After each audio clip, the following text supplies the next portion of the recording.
Oke teman-teman, balik lagi di channelku The Dojo Journey. Nah, masih sama Imron. Kali ini kita kayak lebih pengen ngelanjutin sih dari pembahasan kita di video selanjutnya. Di video selanjutnya, di video sebelumnya. Kan kita tahu bahwa Imron kerja di luar negeri, terus dia juga sempat cerita tentang kayak suka dukanya, kayak gitu. Nah, pastinya salah satu dukanya tuh yang aku masih ingat kayak masih sering homesick gitu ya. Nah, biasanya kan kalau orang homesick itu pasti akan berpengaruh sama pekerjaannya lah kayak gitu ataupun sama kesehariannya kayak gitu. Nah, supaya teman-teman yang pengen kuliah ke luar negeri ataupun kerja ke luar negeri supaya tetap terjaga kesehatannya baik itu kesehatan fisik ataupun dari segi mentalnya kayak gitu. Mungkin hari ini kita akan ngebahas sedikit gimana sih cara Imron untuk ngebalancein antara kerjaannya sama kehidupan sehari-harinya supaya tetap optimal kayak gitu. Mhm. Oke, kita mulai dari mana ya? eh boleh cerita sedikit kali ya, Em, kayak biasanya kalau Imron kesehariannya supaya tetap fit gitu ya, karena kerjaannya juga di bidang yoga dan wellness gitu ya. Mhm. Apa aja sih kayak aktivitasnya supaya kayak dari segi ini dulu deh, dari segi fisiknya supaya tetap sehat dan tetap optimal kerjaannya dalam kesehariannya, apa aja sih aktivitas-aktivitas yang dilakukan untuk menjaga Oke, kesehatan tersebut. ya. Kalau aktivitas fisik, sebenarnya aku tuh termasuk orang yang pemalas sih. Maksudnya yang Oke. nggak yang benar-benar motivate untuk exercise dan gitu-gitu. Cuman Hmm. aku tuh terbantunya karena kan aku instruktur, Hmm. instruktur. Jadi setiap hari itu aku ngajar orang olahraga. Jadi kalau aku ngajar orang olahraga, aku tuh ikutan olahraga gitu. Jadi setiap hari itu aku pasti olahraga bukan karena keinginanku untuk berolahraga, tapi karena aku ngajarin orang. Tapi ya sekalian lah aku ngajarin orang, aku juga ikut olahraga gitu. Hmm. Makanya aku biasanya kadang-kadang aku udah bisa lihat jadwalku kan. Hari ini tuh aku nggak ada, misalnya di tempat kerjaanku selama seminggu ini aku nggak ada ngajar sama sekali. Hmm. Tapi aku akalin dengan aku ngajar online. Jadi Hmm. pokoknya aku sebisa mungkin aku masih gerak gitu sambil ngajar. Terus sekali seminggu biasanya aku lari. Gitu aja sih, bukan yang kayak orang-orang yang setiap hari nge-gym, habis itu 3 kali seminggu ikut ini, ikut itu. Enggak juga sih. Tapi Hmm. ya apa ya, sedikit-sedikit ada gerak lah. Gitulah Oke. kurang lebih. Jadi setidaknya dalam setiap hari itu ada kegiatan fisiknya lah gitu ya, baik Ada itu kegiatan memang. fisik. Mm-mm. Ya, terus juga karena aku tinggalnya di pulau. Aku Ah. tinggalnya di pulau. Aku punya club card. Sebenarnya aku tuh dapat club card kayak bagi gitu Hmm. lah ya, mobil mobil golf. Mobil Ah. golf itu. Aku tuh ada mobil itu, jadi kayak kita dapat lah. Jadi kalau ya setiap departemen tuh dapat. Tapi sebisa mungkin aku Mm-mm. tidak akan pakai itu di pulau kecuali kalau aku memang Mm-mm. harus membawa sesuatu yang berat misalnya. Tapi Mm-mm. kalau cuman aku harus dari sini ke sana, dari sini ke sana, itu aku lebih prepare jalan kaki. Jadi uh, satu hari itu aku targetin itu Mm-mm. atas dasar pekerjaan ya, Iya. bukan yang bener-bener niatnya pengen jalan kaki enggak. Tapi karena Mm-mm. aku tinggal di pulau, aku kan harus ke sini, harus ke situ, harus ke situ. Satu hari itu aku bisa capek kok 10.000 langkah Oke, satu jadi hari. lumayan ya kayak gitu. Lumayan. Itu berapa kilo gitu? Iya, katanya Ah, kan standar sehat itu minimal 8.000 ya katanya. oke. Berdasarkan berdasarkan penelitiannya tuh minimal 8.000 Hmm. langkah. Ya aku dapatlah 20.000, eh dapatlah 10.000 gitu setiap hari itu dapat. Oke, jadi setidaknya selalu bergeraklah setiap harinya gitu ya. Mm-mm. Nah, Iya. selain dari segi kegiatan fisiknya, kalau dari segi makanan sendiri, kamu juga ada hal tertentu yang diperhatikan nggak sih supaya kayak asupan yang masuk ke tubuh itu juga sehat kayak gitu? Ya, aku tuh kan sudah sekitar 8 tahun terakhir ini Hmm. kerjanya di bidang wellness, jadi instruktur yoga. Hmm. Kemudian terakhir sempat jadi wellness konsultan, terus sekarang jadi kepala wellness, istilahnya gitu Hmm. ya. Jadi kita tuh semacam ada reminder untuk diri sendiri gitu. Dan Oke. waktu aku kerja di perusahaan-perusahaan sebelumnya itu kita sering ada training tuh, training tentang wellness, tentang makanan, tentang itu segala Hmm. macam. Dan juga dengan bertambahnya umur, harusnya ya, Hmm. harusnya kita tuh semakin sadar dengan apa yang kita makan, karena makanan itu bisa jadi nutrisi. Mhm. Dan di sisi lain, makanan itu juga bisa menjadi poison untuk bisa jadi Hmm. racun untuk badan kita. Iya. Bukan pada saat itu, tapi mungkin untuk jangka panjang gitu. Mhm. Kalau sekarang aku mulainya dari hal-hal yang simple aja. Aku diet preservatif. Diet Hmm. preservatif, aku diet preservatif tuh bahan pengawet. Oke. Ya, jadi aku diet preservatif, aku diet pewarna makanan. Jadi aku Mhm. sampai sekarang kalau makanan instan, minuman Iya. instan itu udah pasti pakai preservatif. Jadi aku nggak Mhm. minum dan nggak makan. Oke. Kemudian yang berwarna-warna aku udah nggak minum sama sekali dan nggak makan juga sama sekali kecuali kalau dia pewarna alami gitu. Mhm. Pokoknya aku melihat gaya hidup yang ingin aku jalani itu adalah melihat gaya hidup nenek dan kakek kita di zaman dulu. Iya. Jadi kalau dia pengen bikin gulai, Hmm. mereka kukur kelapa, mereka Iya. peras sendiri gitu. Kalau sekarang kan kamu tinggal beli santan kara, Pesan. kamu Iya. masukin, kan itu pengawet ya. Iya. Terus kalau zaman dulu kalau misalnya kamu mau es teh gitu ya, Mhm. kamu tehnya kamu seduh sendiri pakai air panas, habis itu kamu kasih es batu, Iya. minum es teh. Sekarang kamu bisa beli teh pucuk gitu kan misalnya. Iya. Itu Yang pengawet udah. semua. Mhm. Sekarang aku analoginya tuh gini, Widodo, karena dulu aku sering Mhm. ada training dari perusahaan-perusahaan sebelumnya tuh aku sering ada training tentang itu, termasuk tentang Iya. preservatif gitu. Mhm. Mungkin aku bukan orang yang punya kapasitas untuk bicara itu ya. Mungkin Mhm. teman-teman yang ahli kimia atau ahli nutrisi lebih paham. Tapi Iya. sepengetahuanku, preservatif itu akan merusak ginjal, ginjal kita. Hmm. Dan juga dia akan men-trigger terjadinya sel kanker. Hmm. Gini aja logikanya gini, teh, kamu Iya. bikin teh nih yang bener-bener teh. Kamu bikin sekarang nih, sekarang kan malam. Iya. Kamu nggak usah taruh di kulkas, taruh di luar aja. Besok pagi itu pasti udah basi tehnya. Mhm. Iya. Kamu bayangin teh pucuk misalnya ya, teh kemasan Mhm. apapun, itu expired date-nya tuh 3 tahun. Kebayang berapa Iya. banyak preservatif yang dikasih ke mereka. Dan bayangkan itu yang kamu konsumsi setiap hari gitu. Hmm. Oke. Makanya kakek nenek kita di zaman dulu itu lebih-lebih sehat daripada kita sekarang. Nah, Karena mereka semua tuh alami kan. Gitu. mhm. Benar. Gitu Jadi sih. kayak lebih tahu ya kayak apa yang masuk ke dalam tubuh mereka itu Iya, kayak benar-benar kayak beneran makanan kayak gitu, bukan beneran makanan. iya Iya, bukan sesuatu yang nggak tahu nih asal usulnya ataupun bahan kimia apa nih yang masuk ke dalam iya, tubuh gitu ya. iya. Jadi sekarang aku jadi lebih aware tentang Mhm. hal-hal kayak gitu gitu. Terus juga teman-teman kalau misalnya beli produk, jangan Mhm. tergoda iklan, jangan tergoda Mhm. apa yang tertulis di depannya kemasan. Karena aku dulu sempat training, pernah training juga tentang mempelajari di perusahaanku sebelumnya, kita mempelajari kalau misalnya kamu beli sesuatu itu yang harus kamu baca itu bukan depannya, yang iklan depannya, tapi yang harus kamu lihat itu adalah komposisi di belakangnya. Mhm. Gitu. Ada tuh misalnya minuman di depannya tuh bacanya minuman sehat, bagus untuk ini, tidak mengandung gula, misalnya bacanya gitu Mhm. kan. Mhm. Ketika kamu lihat di belakangnya, oh my God, gulanya 28 gram gitu.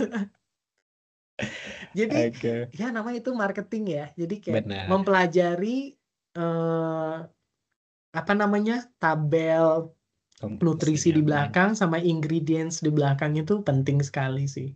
Iya, Gitu. jadi kayak beneran harus dilihat secara detail gitu ya. Iya, Kira-kira uh, bahan yang digunain apa aja, terus iya, kayak dampaknya ketika masuk ke tubuh itu akan seperti apa, itu beneran harus diperhatiin gitu ya. Iya. Kalau boleh Terus tahu, misalnya gini mhm, nih, Widodo, misalnya kayak di sini kan kita tinggal di Amerika ya sekarang ya. benar. Apalagi aku tinggal di Karibia nih, kita nggak pernah ketemu fresh juice, nggak pernah ketemu fresh Hmm, juice. Jusnya itu selalu jus yang di dalam kotak-kotak itulah. iya. Ya kan, misalnya jus jeruk gitu kan.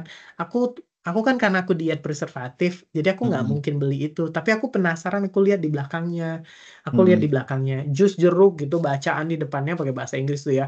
mhm, Alami dari Sunkist gitu ya, tidak mengandung tambahan gula, tidak mengandung ini hmm, itu sama sekali. Terus pas kamu lihat di belakang, komposisi pertamanya air, gula, ini, zat kimia ini, dan termasuk pewarna.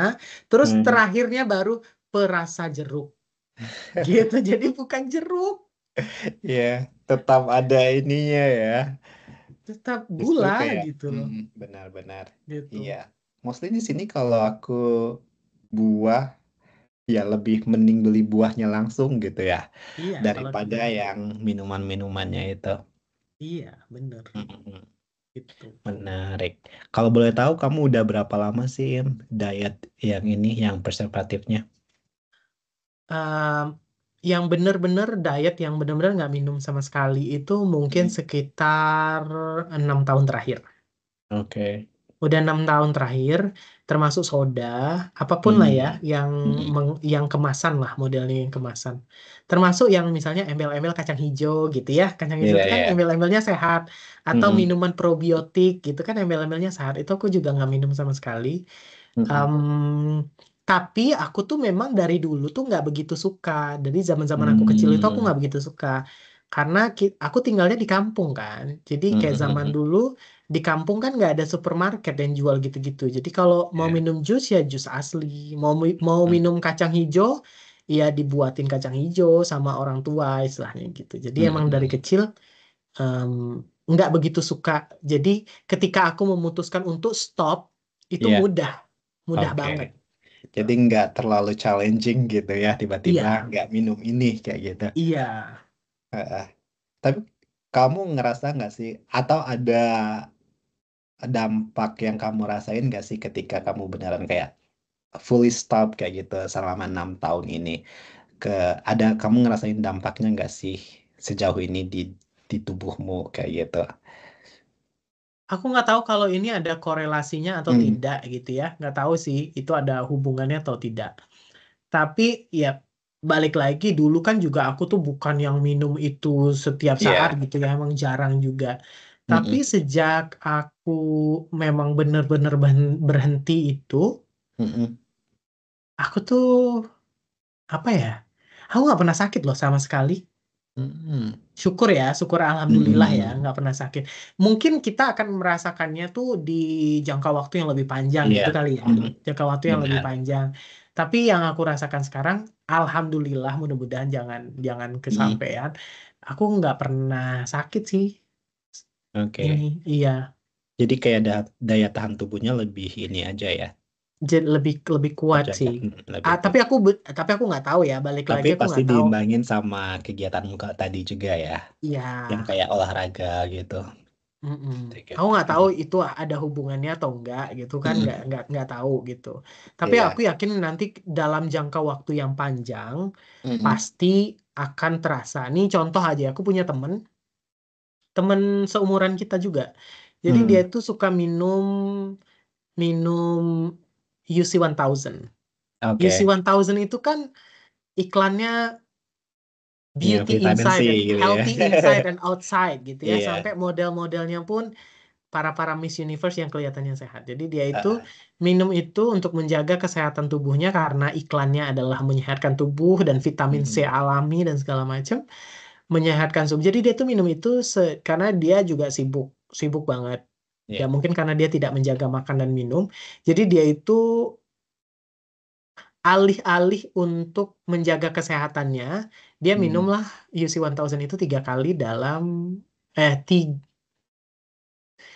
setiap 3 hari sekali gitu. Jadi Oke. seminggu itu 2 atau 3 kali gitu. Dan itu Mm-mm. dilakukan bertahun-tahun. Dan dia kena gagal Mm. ginjal.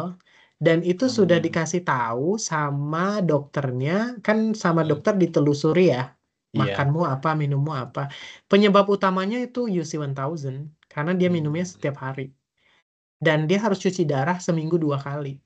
Oh, Seumur hidupnya. Seumur hidupnya. iya sih, Ada agak kasus serem. yang sama juga, temenku itu gara-gara teh kotak. Oh, jadi beneran ya kalau yang kayak bahan kimia itu kayak kalau dikonsumsi terus-menerus itu kayak lama-lama kayak bisa jadi bumerang tersendiri ya buat tubuh Iya, kita, bukannya kayak benar. beneran kayak ya yang katanya tanda kutip akan menyehatkan atau akan jadi suplemen kayak gitu. Tapi dalam Iya, jangka panjang justru bisa aja untuk ngerusak sel-sel kita yang ada di dalam tubuh kita gitu kan ya dan iya, memicu segala macamnya. iya, iya, itu sih. Iya. Ya, Itu kalau kita lihat, mudah-mudahan kita hmm, nggak sampai begitu ya.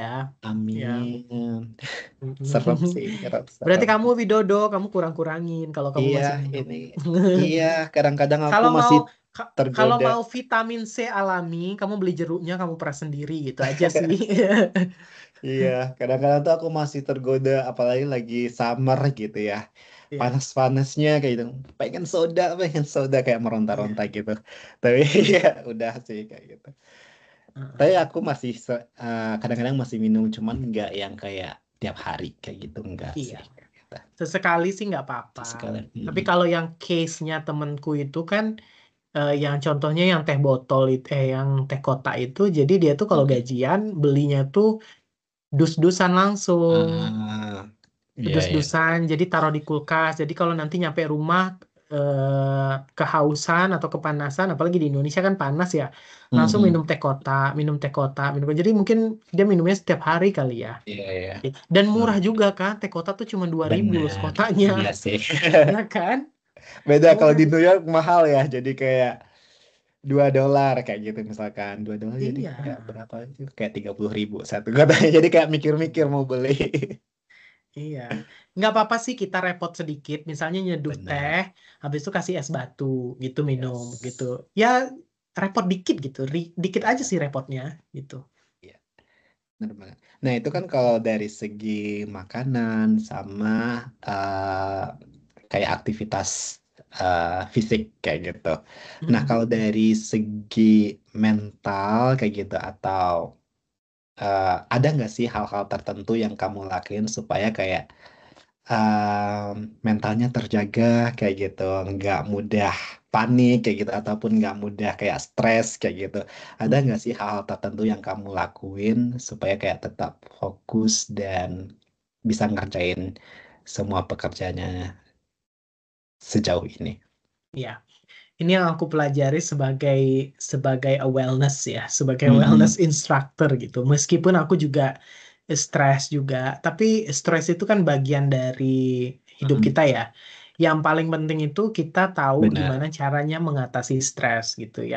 Yang Mm. bisa kita mungkin, dan kapasitas stres itu kan berbeda-beda. Ada stres Iya. yang rendah, yang besar, yang besar lagi gitu. Dan kita tahu cara mengatasinya, cara menolong diri kita sendiri. Mm. Nah, mu- cara-cara sederhana itu misalnya kita melakukan apa yang kita suka, hobi, Mm. kemudian keluar gitu, nggak yang sendiri di rumah. Walaupun misalnya kita termasuk yang introvert, misalnya Mm. nggak apa-apa keluar, cari suasana baru. Terus kalau memang stresnya tuh termasuk stres-stres yang besar, kalau misalnya kamu merasa kamu butuh konseling atau Mm. kamu butuh sesi sama psikolog gitu, Iya. jangan pernah merasa bahwa kalau kita ke psikolog atau ke psikiater tuh kita kena gangguan jiwa. Enggak. Iya. Jadi Mm. kayak itu tuh ngebantu banget karena aku sejak aku tinggal di sini, aku tuh udah ke psikolog udah berapa kali ya, udah 6 kali kayaknya, ke psikiater udah dua Mm-mm. kali, ke Oke. psikiater 2 kali, ke psikolog udah 6 kali kayaknya. Mhm. Konsultasi aja, konsultasi Iya. gitu. Jadi yang penting tuh kamu tahu cara menolong diri sendiri gitu. Mm. Gitu Iya, sih. benar banget. Sekarang kan sering banget ya kita dapat berita kayak tiba-tiba ada yang bunuh diri kayak gitu karena Iya, alasan bla bla bla. Dan salah satunya karena tingkat stresnya tinggi, terus juga betul, kayak tekanan gitu ya dari pekerjaan kah, dari kuliahnya kayak gitu misalkan. betul. Ataupun dari kayak orang-orang di sekitar yang social life-nya juga kayak jadi terbebani kayak gitu. Dan Iya, itu juga kayak salah satu isu yang lagi besar ya kayak mental health itu, apalagi betul, kayak di US itu kayak sesuatu yang harus dibicarakan kayak gitu. Mungkin betul. kalau di Indonesia kita mungkin kayak ngerasa kayak itu sesuatu yang masih tabu kayak gitu ya. Karena Mm-mm. apalagi di daerah-daerah kalau kita pergi ke psikiater kayak ya pasti yang kamu bilang nih bisa aja dianggap oh gila atau Gila. stres kayak gitu kan. Ataupun juga Iya, kayak terutama yang kayak laki-laki gitu ya. Misalkan masih ada yang kayak pandangan oh lemah loh kayak gitu kan.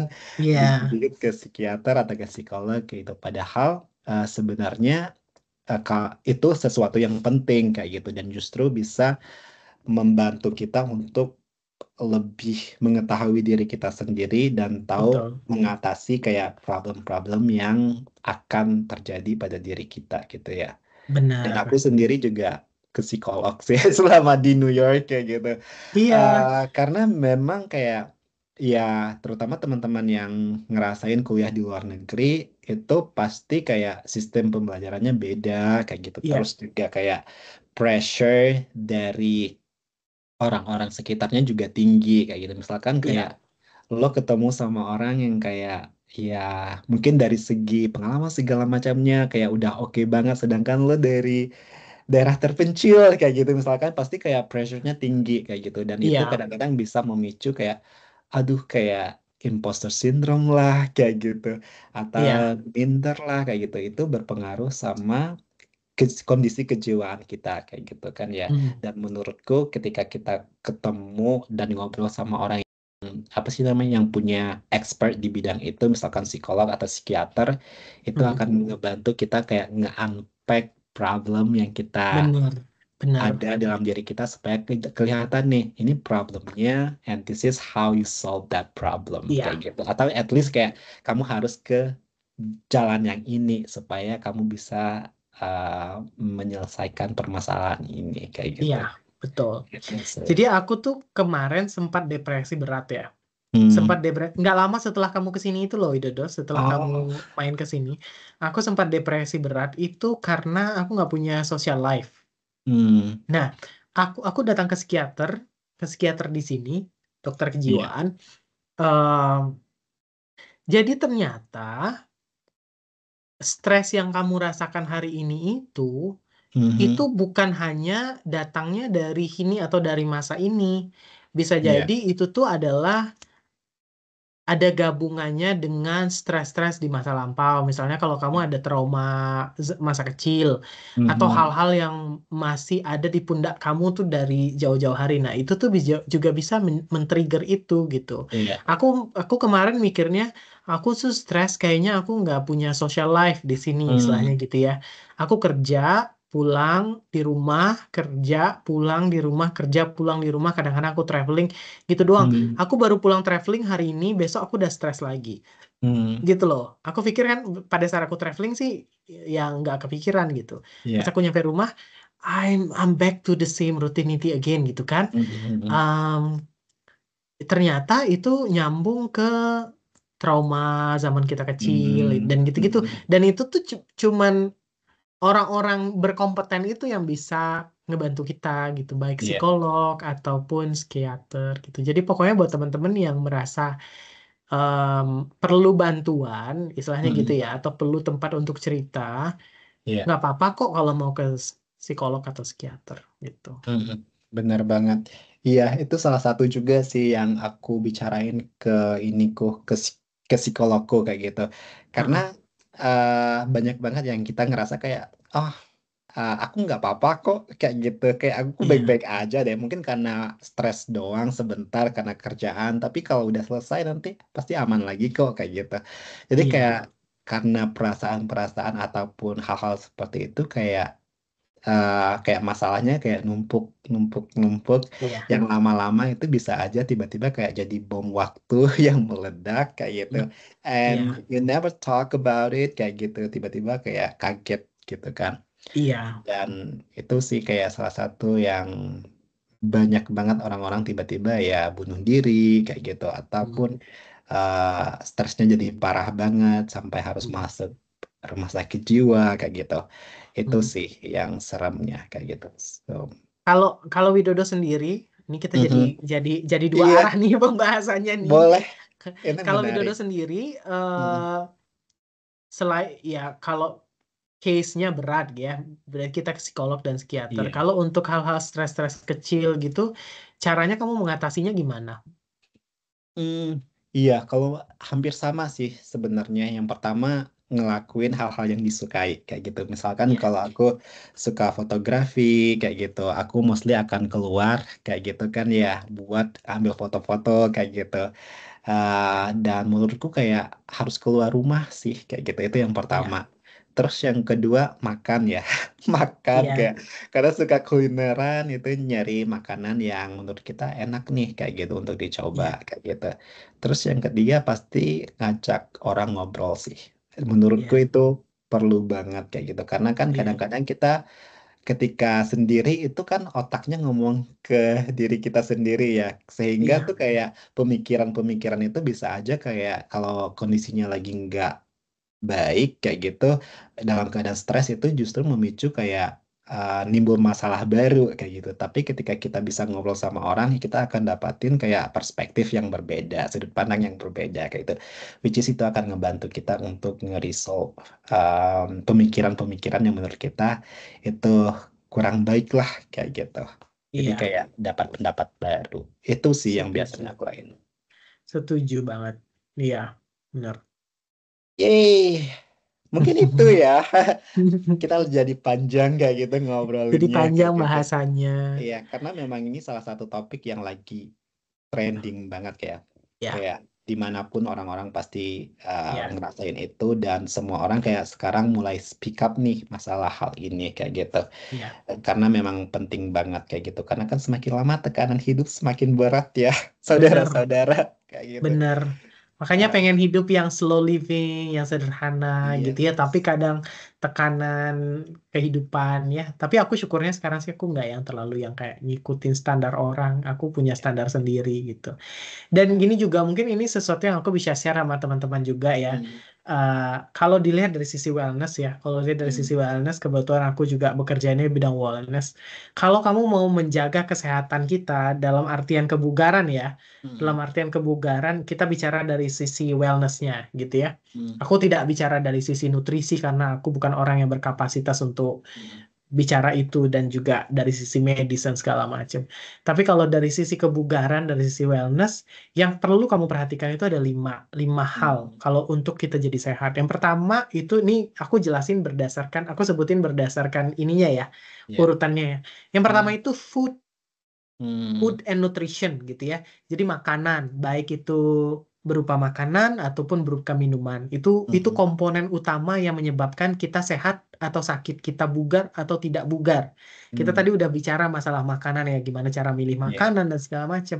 Makanan itu bisa jadi nutrisi untuk tubuh, bisa juga jadi poison, bukan tiba-tiba kamu jadi keracunan pada saat itu, tapi dalam artian kalau kamu makan itu bertahun-tahun, kamu bisa sakit ini, Hmm, misalnya ya. gitu. Yang kedua, sleep, Hmm, tidur. It's really important. Itu bagian ya. yang kedua.